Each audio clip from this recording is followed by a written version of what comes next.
Programa recreativo de producción nacional con elementos de lenguaje, salud, sexo y violencia que solo bajo la supervisión de padres, madres, representantes o responsables es apto para niños, niñas y adolescentes.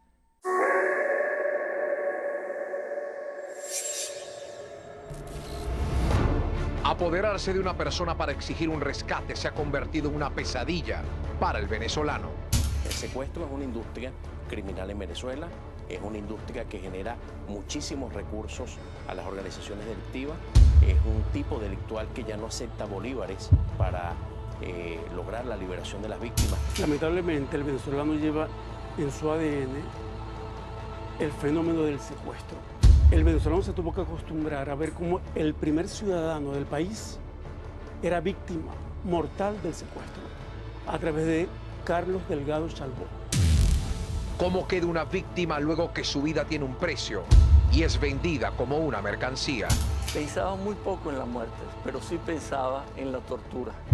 O sea, me irán a cortar un dedo, me irán a cortar una oreja como prueba de vida. Y eso es terrible, pues. Miedo a la muerte, pues no lo tenía. ¿Por qué? Porque sentía que yo era una mercancía y siendo como sentí que los secuestradores en mi caso eran unos verdaderos profesionales, iban a cuidar la mercancía. Esa primera llamada para todos fue devastador. Mira, soy yo el que tengo a tu papá, no quiero policía, no quiero malandro, no quiero esto, no quiero... ¿Qué hago? Ajá, sí, dime, ¿qué hago? Bueno, espera mi segunda llamada. Es correcto. Sin comer y no me importaba la comida. Después me mandaron un video del hijo mío que fue peor. No fue nada fácil. ¿Cómo actúa un secuestrador? Hacen un estudio previo de inteligencia y ya cuando van a actuar tienen el momento específico, dónde, cómo y cuándo van a actuar. Actúan sobre seguro. Este tipo de secuestradores sí están a la vanguardia de tecnología y están a la vanguardia de todo lo que es investigaciones y armas. Ellos están pues muy bien dotados. ¿Cómo la seleccionan? Ellos les gastan, le invierte tiempo, no importa una semana, un mes, 3 meses, detrás de una víctima, lo que uno llama, la levanta y la cuesta. Va para arriba y para abajo con la víctima, estudiándole cuál es su movimiento. Hoy presentamos un capítulo para que la ciudadanía esté alerta con un fenómeno que nos acorrala día a día. Secuestro.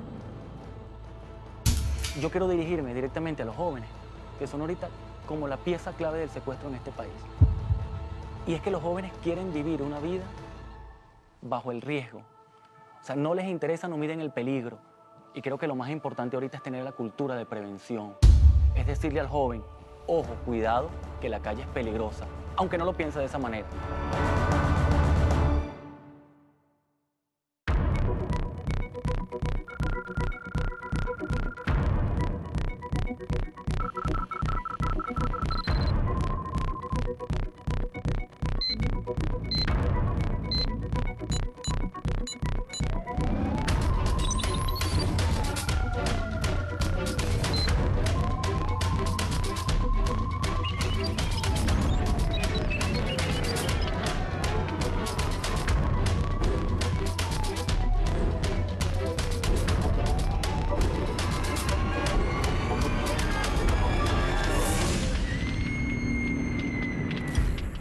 Rostros del Crimen está apegado a hechos estrictamente reales. No hay recreaciones ni dramatizaciones. Sus protagonistas hablan desde el rigor del suceso.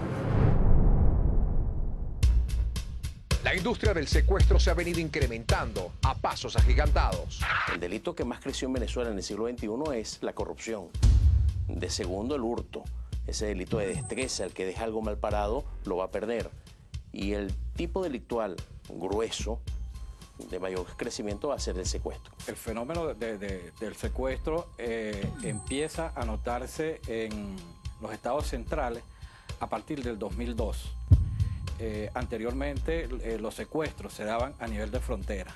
Ya en el 2002, cuando empieza el secuestro a incursionar en los estados centrales, se crea la División Nacional contra Extorsión y Secuestro, de aquel momento del CICPC, bajo la dirección del comisario general Miguel Dao.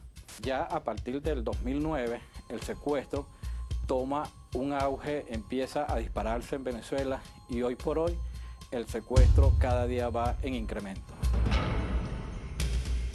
En la llamada democracia civil de 1958 hasta febrero de 1999, en Venezuela no hubo más de 100 secuestros en todo ese periodo de 40 años, mayoritariamente en la zona fronteriza y mayoritariamente secuestros prolongados, porque terminamos el siglo XX sin que Venezuela estuviese en ese ranking del secuestro, y después de terminada la primera década del siglo XXI, Venezuela empieza a aparecer dentro de los 10 países. Tal vez cuando terminemos el año 2016, Venezuela quedará dentro de los 5 países con más secuestros del planeta, con una tasa de 10 secuestros por cada 100.000 habitantes, materializando tal vez unos 3.000 secuestros en Venezuela anuales.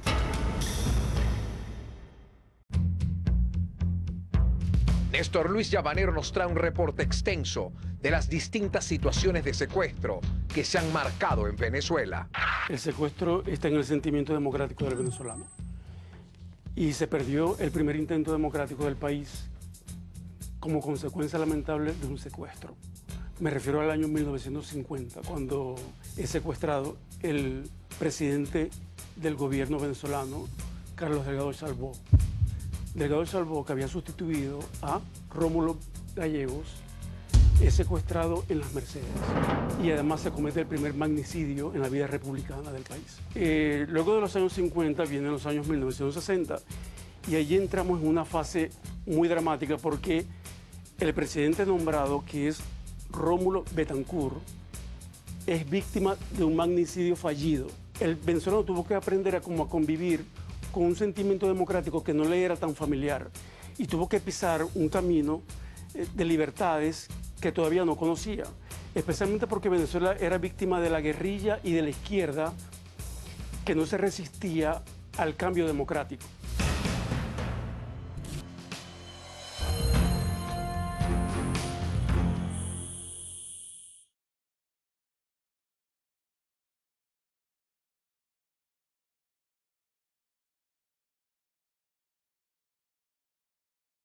Estás viendo Rostros del Crimen.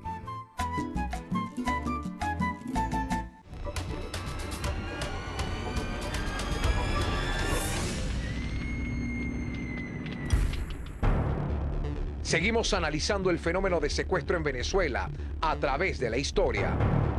Los años 60 también sucumbieron ante este delito. En el año 1961, Rómulo Betancourt recibe aquí en el país a John Fitzgerald Kennedy con su esposa Jackie Kennedy y marca un acercamiento entre Venezuela y Estados Unidos. Al marcar este acercamiento entre ambos países, marca un distanciamiento con Venezuela y Cuba.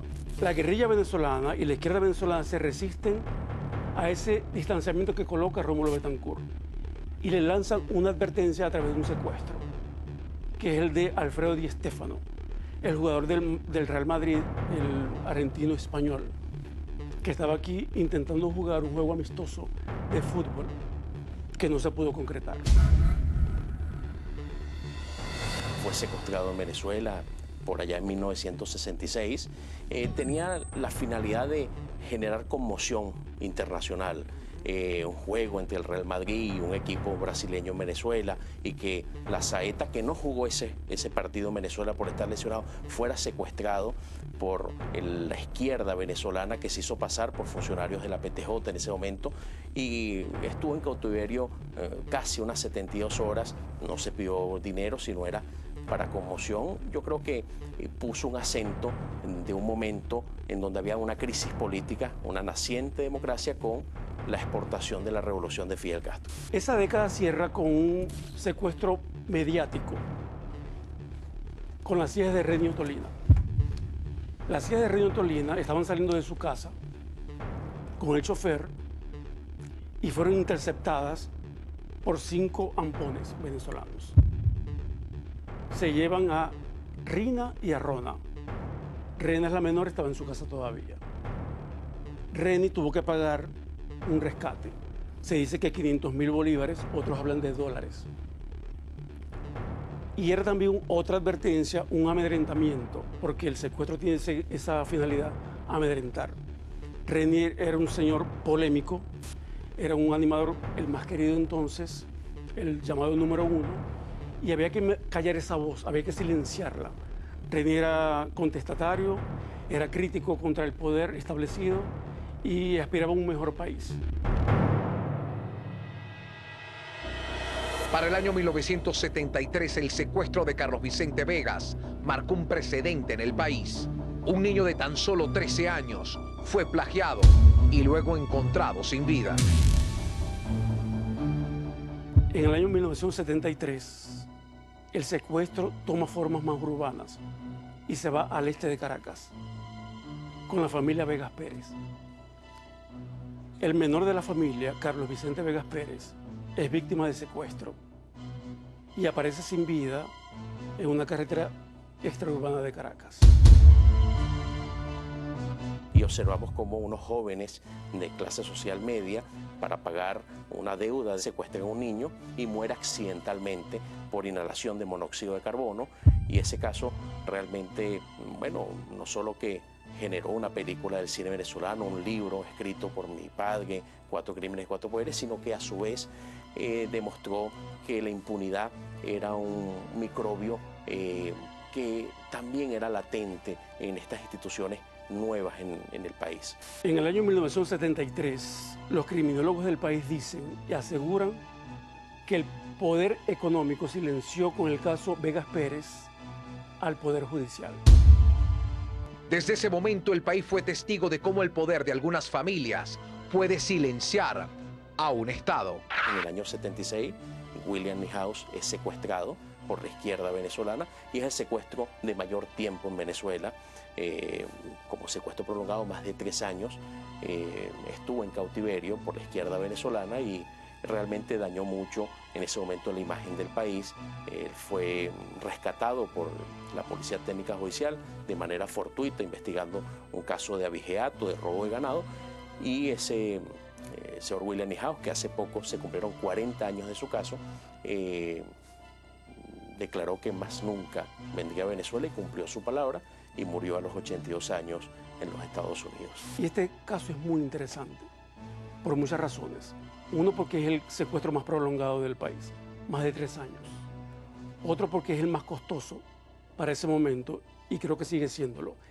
10 millones de bolívares se pedían entonces.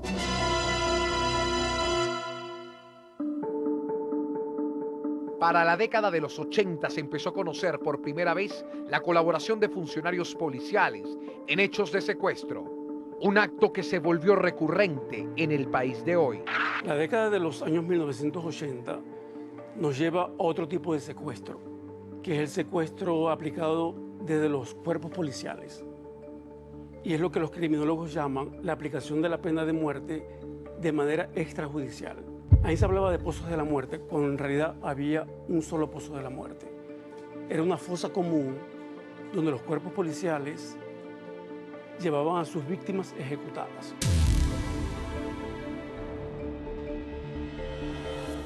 El comisario Sergio González nos refiere con gran preocupación la migración de funcionarios policiales a la industria del secuestro. Lamentablemente el delito de secuestro, desde allí que se categorice como una industria, porque es que maneja tantos recursos, al igual que el delito de la droga, que corrompe los extractos de los cuerpos policiales, las organizaciones policiales. Pero la población queda totalmente desposeída ante estos hechos notorios, donde a cada momento es política de que salga por la prensa, la televisión, donde un funcionario está involucrado, la colectividad no haya ante quién acudir. Sí, ¿cómo voy a acudir a un cuerpo policial si quien me está secuestrando son los mismos funcionarios?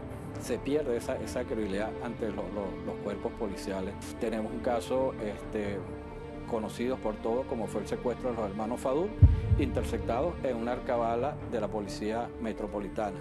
Tenemos el caso como fue el secuestro de la hija del banquero Eligio Cedeño, secuestrada en un punto de control establecido por efectivos de la Guardia Nacional. Y así infinidades de casos para nombrarlos, pues podemos pasar toda la tarde aquí hablando de todos estos casos. Lamentablemente, pues todas estas organizaciones están conformadas por funcionarios activos y policiales. Cito a Eduardo Galeano. a este escritor latinoamericano que es muy utilizado por la Revolución Bolivariana, quien dijo que el delito se alimenta de la impunidad, que esa impunidad genera imitación, le hace propaganda al delito, publicidad al delincuente, y eso es lo que hemos vivido en Venezuela. La institucionalidad del sistema integrado de policía, del sistema de justicia se ha debilitado por falta de meritocracia, por falta de recursos, por falta de planes realmente objetivos. Y así llegamos al nuevo milenio, al año 2000, que lo abre un personaje muy mediático que es Richard Burton. Richard Burton es plagiado en su Aras, en Tocuyito. Y esto plantea un conflicto de dos países, de Colombia y de Venezuela. Entonces hay como un conflicto diplomático o de intereses entre ambos países. Finalmente, y es la moraleja, Richard Burton aparece en Colombia. Lo que habría que preguntar es cómo llega a Colombia.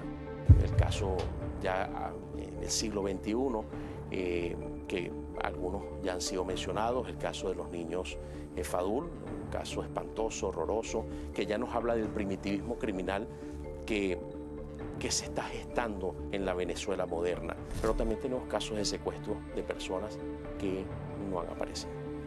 Personas que fueron secuestradas, hablo del caso de Porfirio Dávila en Rubio, estado Táchira, secuestrado y la familia no supo nada de él. También tenemos el caso, por supuesto, de Juan Cortés en Caracas y jamás se supo de él. Y eso es muy triste para la familia y muy triste para la Administración de Justicia. Y bueno, son cosas que nos deben de llamar a la reflexión. Venezuela debe de rescatar el sendero del progreso, del bienestar, de la justicia, minimizar estos tipos delictuales que son delitos cobardes, por cierto, son delitos realmente pluriofensivos, no solo se atenta contra la libertad individual, sino contra el patrimonio de la gente y merecen el apoyo de la sociedad, pero una política concertada de Estado para que podamos emular lo que ha hecho países como Brasil, México y Colombia.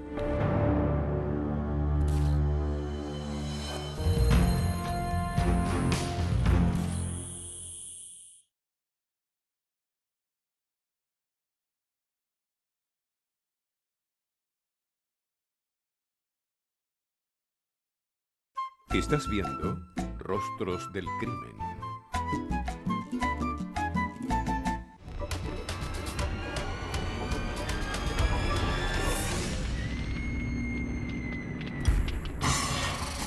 En pleno siglo XXI, el secuestro en Venezuela se desbordó.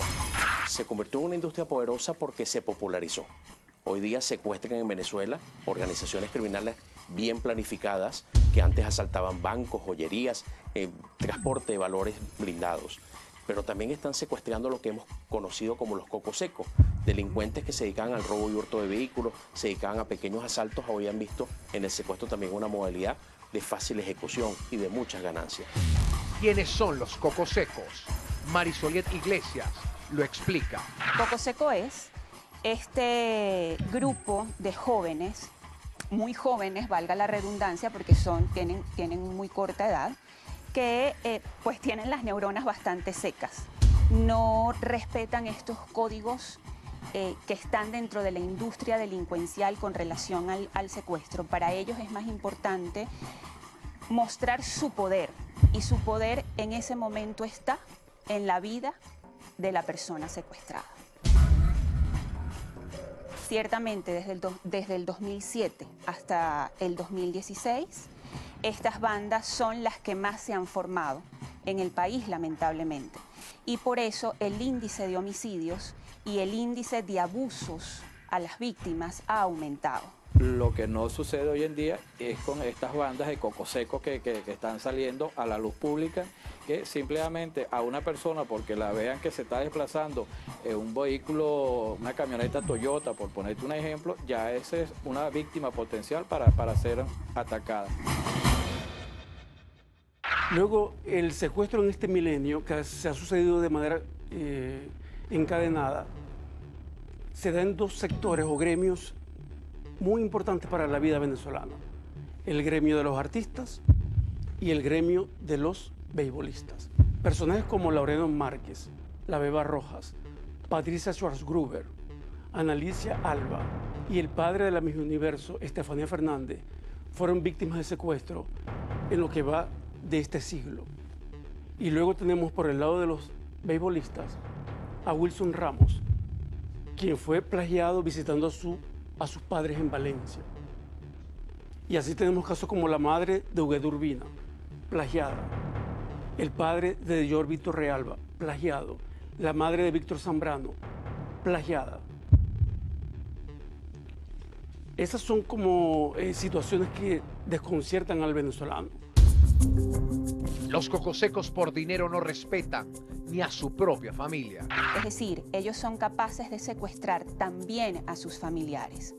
Una de estas bandas fue la que secuestró al comerciante Roberto Ramos en junio del 2016. Para nosotros como familia fue muy difícil. Primero porque, bueno, sí, hemos tenido muchos conocidos, muchos allegados a nosotros que habían pasado por esto, pues, pero que seamos nosotros las víctimas en ese momento, ponernos ese zapato fue bien difícil. Y es esa llamada de que vente a la casa y yo, ¿pero qué pasó? Vente, se llevaron a mi papá.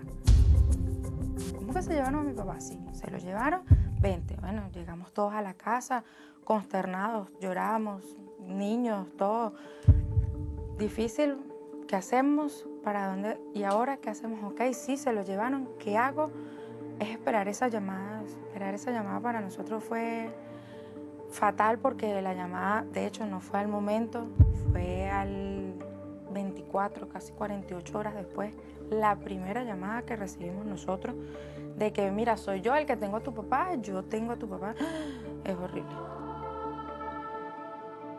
Parte de esta banda estaba conformada por familiares, según funcionarios del CICPC, luego en las investigaciones determinaron eso. Cuando él los reconoce 2 meses más tarde, estando en cautiverio, pues sus familiares lo asesinan y 2 meses más tarde, es decir, a 4 meses de su secuestro, la policía logra atraparlos, logra desarticular toda la banda porque toda la banda fue capturada y es cuando logran localizar el cuerpo del comerciante Ramos, lamentablemente. El periodo de secuestro de mi papá fueron 4 meses. A él se lo llevaron el 7 de junio. Creo que esa fecha jamás se me va a olvidar. Se lo llevaron y bueno, esperamos. Tuvimos al principio el miedo de denunciar por todo lo que sabemos de muchas cosas que han pasado, pero mi hermano dijo que sí, pues. Sí, vamos a denunciar y él se fue hasta la delegación y denunció, pues. Y yo te digo, hoy por hoy, tanto yo como mi familia le agradecemos mucho al CICPC porque con nosotros se portaron a la altura. Más bien nosotros no los queríamos llamar a ellos y ellos a veces nos decían a nosotros, no te llamo, pero no te preocupes, cualquier cosa llámame. El CICPC nos explicó, pues, mira, vamos a pedir una fe de vida. Sí, efectivamente, porque no era una sola llamada. Las llamadas llegaron a las 48 horas, pero ese día fueron 7 llamadas, pero de sitios completamente diferentes. Que nosotros decíamos, ¿sí lo tienes? ¿No lo tienes? No, mira, soy yo el que lo tengo, no, soy yo. No, soy yo. No le creas a este, es la banda de no sé quién, es la banda... Nos estábamos volviendo locos.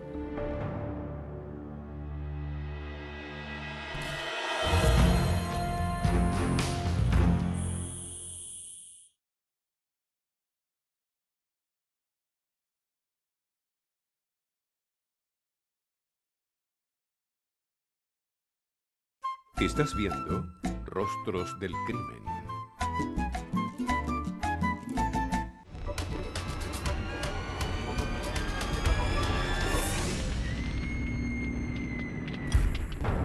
Lilibet Ramos y su familia vivieron el dolor de perder al pilar de su hogar en manos de secuestradores. Lo que jamás se pensó es que miembros de su propio núcleo estarían involucrados. Dolor, rabia, impotencia al saber que fue un propio familiar que se lo llevó. Son muchas visitas, mira, infinidades de personas que llegaron a la casa. No queríamos que nos visitaran, no queríamos que nadie fuera, queríamos estar solos, pero era por evitar que si nos estaban viendo, que si nos estaban... Uno no sabe, es muy horrible esa situación que vivimos al familiar. A él lo agarraron. lo agarró Guardia Nacional y llegó el día que no hubiésemos querido que nunca llegara, porque hubiese querido que me llegara vivo, no que me dijeran, ya no está con nosotros. Que hagan justicia, porque él no merecía. Nadie merece morir así. Nadie merece morir a manos de otra persona, porque yo no soy quien para quitarle la vida a nadie, ni tú, ni yo, ni ninguno de nosotros. Pero que se cumplan las leyes. Todavía, mira, ya hoy por hoy es un mes de, bueno, que sí, que le dimos cristiana sepultura. Pero hoy por hoy todavía recibimos esas palabras de aliento, del por qué. Y es lo que, como te dije al principio, son 1000 preguntas sin una respuesta. ¿Por qué? Porque él. ¿Porque pensaste que tenía dinero? No, señores, no. Sí, te equivocaste. Porque nosotros lo decíamos esa noche. Nosotros decíamos, ustedes se equivocaron. Los cocosecos son aquellos delincuentes pertenecientes al AMPA común que han migrado al secuestro, mientras que hay organizaciones bien estructuradas que se dedican al plagio. El secuestro es un delito en el que el delincuente se expone poco, pero se lucra mucho. Este tipo de bandas están integradas usualmente por guerrilla, paramilitarismo, esta delincuencia organizada que te digo que son como muy inteligentes, como muy pacientes, con un grado cultural bastante alto. Y pues ellos comenzaron a hacer esta industria a partir del 2007. Ese año marca un hito en la industria del secuestro aquí en Venezuela. Y lo marca porque ese año el secuestro ya migra de la frontera venezolana al centro norte del país y se asienta en las ciudades más importantes de Venezuela. Estamos hablando de Caracas, Valencia y Maracay. En Venezuela no hay una organización como tenemos muchas veces la creencia de que grupos paramilitares están actuando en Venezuela. Yo digo que eso es falso. No estoy diciendo que no actúen, sí hay casos donde estos grupos han actuado, pero cada vez que ellos actúan, ellos seleccionan su víctima, que es tu pregunta. ¿Cómo la seleccionan? Ellos le gastan, le invierte tiempo, no importa una semana, un mes, 3 meses, detrás de una víctima, lo que uno llama, la levanta y la cuesta. Va para arriba y para abajo con la víctima, estudiándole cuál es su movimiento, cuál es el sitio donde puede llevar a cabo la interceptación, cuál es el momento, cuál es la hora. Una de estas bandas fue la que secuestró a Germán García Bellutini en febrero del 2009, cuando él salía de la sede del Banco Venezolano de Crédito, donde en ese momento era vicepresidente. Lo secuestran y lo mantienen 11 meses en cautiverio en un apartamento en Caracas. Marisoliet Iglesias nos trae la impactante historia del secuestro de Germán García Bellutini. Pasan muchas cosas y muchas recurrentes. El encierro en particular mío fue en una habitación de unos alrededor de 3 metros por 2 metros cuadrados. Abría las manos, evidentemente estoy tocando las paredes, levantaba un poco la mano, estaba tocando el techo. Yo no vi la luz del sol durante esos 11 meses y medio. No había ventanas, ninguna persona conversó conmigo durante ese tiempo. Porque las bandas tienen el poder adquisitivo de comprar, alquilar apartamentos en las ciudades donde cometen los delitos y hasta de construir búnkeres subterráneos. A Germán no le tocó estar en un búnker, pero sí en un apartamento en Caracas. Sin embargo, las investigaciones de la policía científica siempre arrojaron que él podía estar en el interior del país. Eso también te habla pues de toda la maquinaria que estas bandas tienen, porque lograban distraer las averiguaciones, las triangulaciones de llamadas, las triangulaciones tecnológicas. Pensaba muy poco en la muerte, pero sí pensaba en la tortura. Me irán a cortar un dedo, me irán a cortar una oreja como prueba de vida. Y eso es terrible, pues. Miedo a la muerte, pues no lo tenía. ¿Por qué? Porque sentía que yo era una mercancía y siendo como sentí que los secuestradores en mi caso eran unos verdaderos profesionales, iban a cuidar la mercancía. Al final de los 11 meses no hubo tortura física, pero sí hubo una gran tortura desde el punto de vista mental. No hablar con nadie. Las 2 o 3 o 4 o 5 veces que entraron siempre fue un poco de manera violenta. En un momento me quitaron los libros y la Biblia que tenía, se llevaron el colchón, tipo de esa cosa como para endurecer. Le doy gracias a Dios porque la verdad había vivido 54 años de una manera excelente y todos en la vida tenemos que de una u otra manera enfrentar problemas. Y ese acercamiento con Dios, digamos, a través de una lectura incesante, porque, digamos, tanto el Antiguo como el Nuevo Testamento me lo leí no una vez, eran 24 horas al día que uno tiene libre para eso, o sea, muchas veces. Llegué al entendimiento que tiene que haber una conexión espiritual, que nosotros muchas veces tratamos de relacionarnos con Dios, nos tratamos de relacionar con Dios a través de la Virgen, no desde el punto de vista espiritual, sino a través de lo material.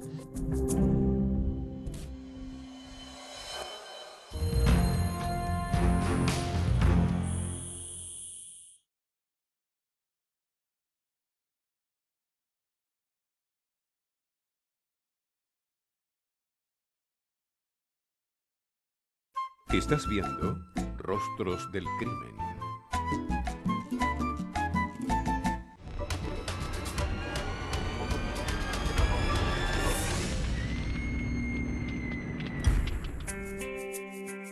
Seguimos con la historia de secuestro que vivió el empresario García Bellutini. Por más de 11 meses solo tuvo una Biblia como guía. Yo siempre tuve una educación católica, siempre fui una persona creyente.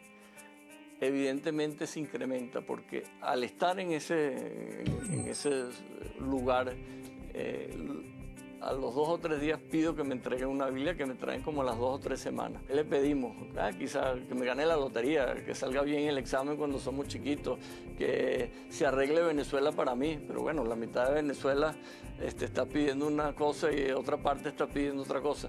Pero le estamos pidiendo a la misma persona. Entonces, ¿de quién es ese Dios? Y aprendí que ese Dios es y que nos busca y que nos da y está con nosotros, pero en manera espiritual, que nos enseña a dar a nosotros y darnos la manera espiritual de vivir y de enfrentar los problemas. Entonces, al hacer ese cambio, cambian muchas cosas para uno. ¿Cómo trabajó el perdón? Bueno, nunca hablaron conmigo, pero hubo un hecho muy sensible. Por favor. El día antes de la liberación, ellos entran y me dan un listado de instrucciones escrito, nunca hablaron conmigo. Y en el estado de instrucciones me dicen nada de venganza, nada de buscarnos. Entonces yo, porque no me dejaban ver cuando estaban ellos adentro con pasamontañas, sino a la pared. Yo le digo, bueno, denme la Biblia. Como les sabía de memoria, abro y le busco un pasaje del Evangelio de Lucas donde dice, amarás a tus enemigos, rezarás por tus enemigos y no harás lo que no quieres que tú te hagan. Y se lo entrego al Señor, que estaba detrás de mí. Inmediatamente el hombre me da la mano, que estaba enguantada, me pasa la mano por el hombro, me da la mano, le doy la mano y me da un abrazo por la espalda. A ese le llegó algo. Yo no sé dónde estarán ahorita, yo no sé qué estarán haciendo y cuál será de sus vidas, pero yo creo que es importante entender claramente en estos procesos. Y yo creo que como país nosotros vamos también a entrar en ese proceso. Y Colombia está entrando en ese proceso de paz, donde hay perdón y hay justicia. Y muchas veces se confunden. O sea, el perdón es algo natural que brota de una persona hacia otro o de un grupo de personas hacia otro grupo de personas. La justicia es distinta. La sociedad necesita reglas que se cumplan y sanciones que hay que cumplir. Se pueden disminuir si estamos o existen unos procesos, pero no es fácil quizás para mucha gente entender esa diferencia entre el perdón y la justicia. Sin embargo, el año pasado fui invitado a unas conferencias en Rimini, Italia, sobre la parte del perdón y sobre experiencias personales. Y allí me llevaron a una cárcel de máxima seguridad en Padua. En la cárcel de máxima seguridad me reuní con 50 condenados, más o menos 50, a cadena perpetua. Entonces me dijeron, tú tienes que hablarle. Y yo le digo, ¿por qué le voy a hablar yo a esta gente? No. Entonces comencé y hablé evidentemente con un traductor y después vinieron preguntas y respuestas. Hasta que llegó un recluso de nombre Doménico y me dijo, mire, yo fui secuestrador de directivos de bancos. En Italia el directivo de banco es el gerente de las agencias, no es el director de una compañía como uno ve aquí. En uno de esos secuestros se nos murió una persona y yo estoy preso desde el año 98. Yo he estudiado Derecho, he hecho unos posgrados, pero nunca me han dejado hablar con las personas a quienes yo les causé un daño. Y usted es lo más cercano. Yo no lo secuestré a usted ni le he hecho ningún mal a usted, pero usted es lo más cercano. Yo quiero que usted me perdone aquí, enfrente de los otros 50. Bueno, terminamos en un abrazo. Evidentemente uno siempre queda con ruido. Yo creo que soy, un humano, una persona normal, pero el ruido siempre queda, en mi caso, y todas las personas somos diferentes, en que a uno le vuelva a ocurrir algo similar. O sea, queda el miedo de la inseguridad. O sea, a mí no me gusta salir de noche.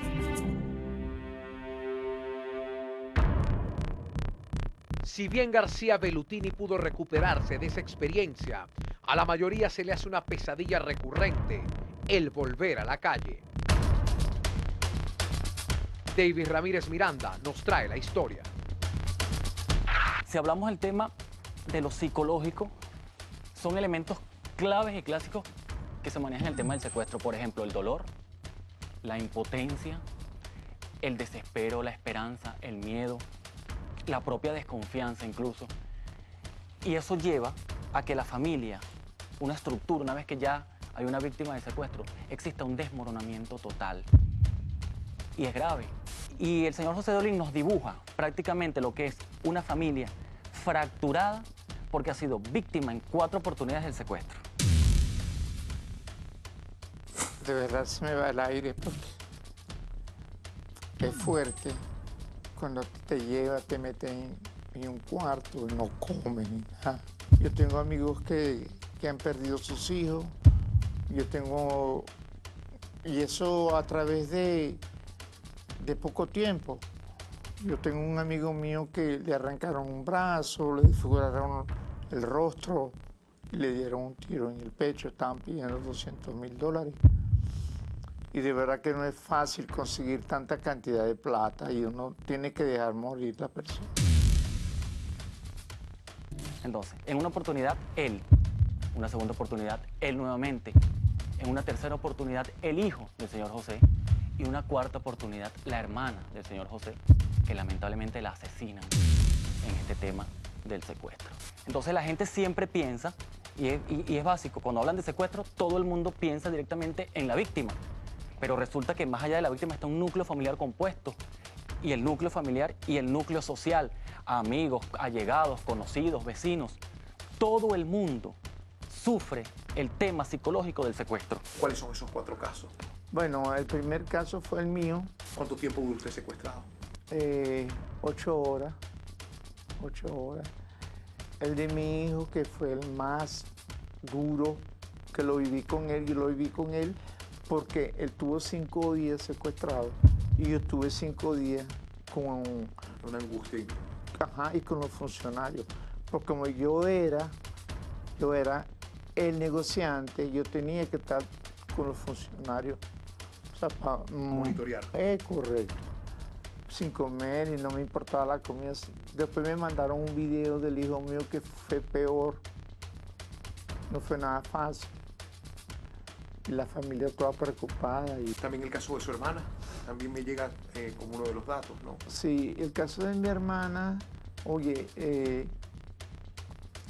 ella iba mucho a la Plaza Katia y ayer la asesinaron frente a la clínica metropolitana. No sé. Pero sí era un secuestro porque era una camioneta más otro carro. El secuestro deja secuelas de por vida. Bueno, A veces mi palabra, no sé.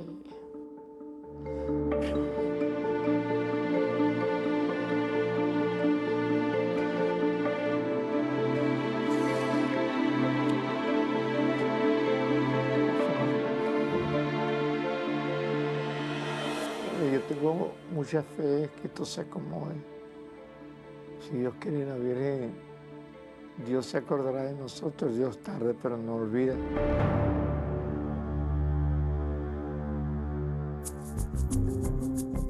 Davis nos da las últimas recomendaciones.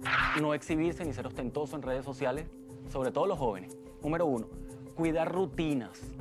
Sabemos que es difícil que las personas, para evitar ser víctimas de algún delito, cambiar rutinas. Pero hay que hacerlo. O sea, todo es difícil, pero no imposible.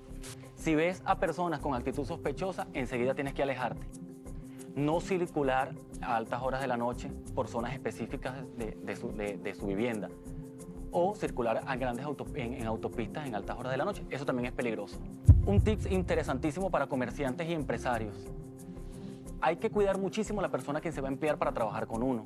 Y hay que hacer un seguimiento exhaustivo de quién es la persona, qué hace, qué ha hecho, si tiene algún tipo de registro o algún antecedente. Y más importante aún, si esa persona es despedida, hay que hacerle un seguimiento. Yo quiero dirigirme directamente a los jóvenes, que son ahorita como la pieza clave del secuestro en este país. Y es que los jóvenes quieren vivir una vida bajo el riesgo. O sea, no les interesa, no miden el peligro. Y creo que lo más importante ahorita es tener la cultura de prevención. Es decirle al joven, ojo, cuidado, que la calle es peligrosa, aunque no lo piense de esa manera. A mí me gustaría concluir, para los venezolanos que nos están viendo hoy en la casa, que deben ser muchos, porque ahora la noche termina muy temprano para el venezolano, producto del secuestro. Que el secuestro nos ha dejado un dolor que no hemos podido superar, un dolor que forma parte ya de nuestros sentimientos y de nuestros miedos.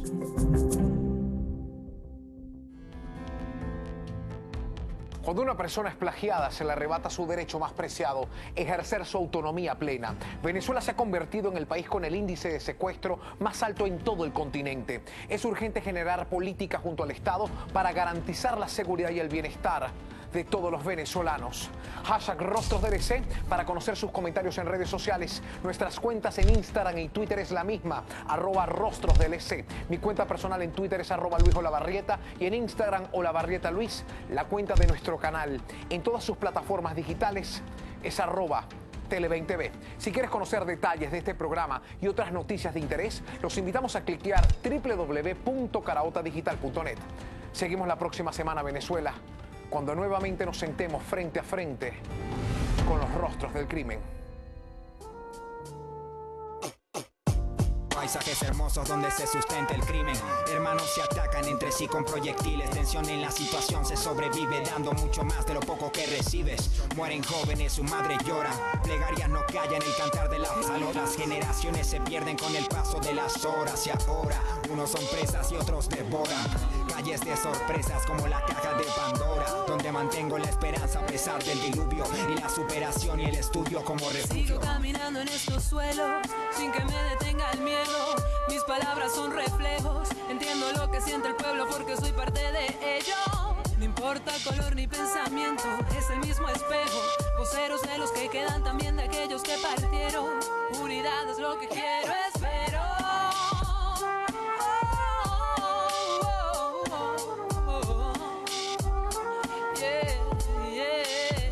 Yeah. Subjetivo quien produce. Proverso, Valeria Áñez.